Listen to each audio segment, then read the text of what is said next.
दोस्तों नमस्कार। आप सब लोग जानते ही होंगे भारत में दुग्ध क्रांति, जिसे श्वेत क्रांति भी कहा जाता है।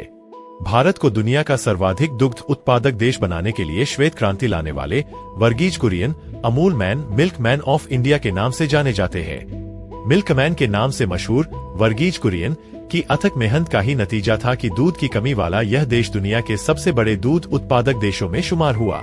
श्वेत क्रांति और दूध के क्षेत्र में सहकारी मॉडल के जरिए लाखों गरीब किसानों की जिंदगी संवारने वाली शख्सियत डॉक्टर वर्गीज कुरियन का जन्म 26 नवंबर 1921 को मद्रास, चेन्नई में हुआ था। कुरियन ने 1940 में लोयला कॉलेज, मद्रास से भौतिकी में स्नातक किया और मद्रास विश्वविद्यालय से बीई मैकेनिकल कोर्स किया। इसके बाद वे मैकेनिकल इंजीनियरिंग में परास्नातक मास्टर डिग्री हासिल करने के लिए संयुक्त राज्य अमेरिका चले गए। 1948 में यूएस से लौटने के बाद वह सरकारी नौकरी में शामिल हो गए। वर्गीज कुरियन मई 1949 में गुजरात के आनंद में एक छोटे से दूध पाउडर कारखाने वाली सरकारी अनुसंधान क्रीमरी, मक्खन घी आदि बनाने का कारखाना में डेयरी इंजीनियर बने। दोस्तों, अमूल की स्थापना पॉल्सन डेयरी के खिलाफ कोऑपरेटिव मूवमेंट से हुई थी।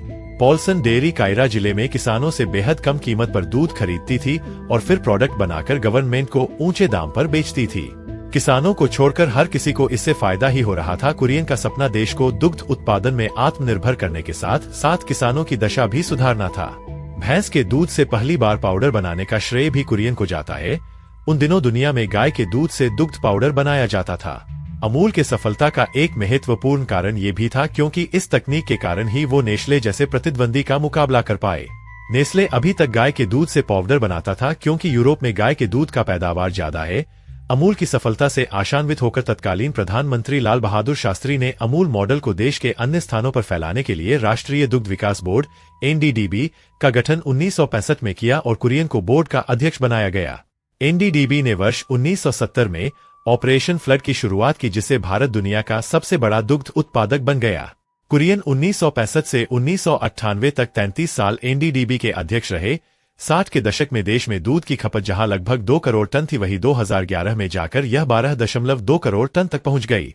ग्रामीण जन और किसानों के जीवन में आर्थिक परिवर्तन लाने वाले कुरियन को कई राष्ट्रीय और अंतर्राष्ट्रीय पुरस्कारों से सम्मानित किया गया। ब्रांड अमूल को जन्म देने वाले कुरियन का 9 सितंबर 2012 को 90 वर्ष की आयु में गुजरात में निधन हो गया। दोस्तों, यही है वर्गीज कुरियन की कहानी। ऐसे ही जानकारी के लिए हमारे चैनल के साथ जरूर जुड़े।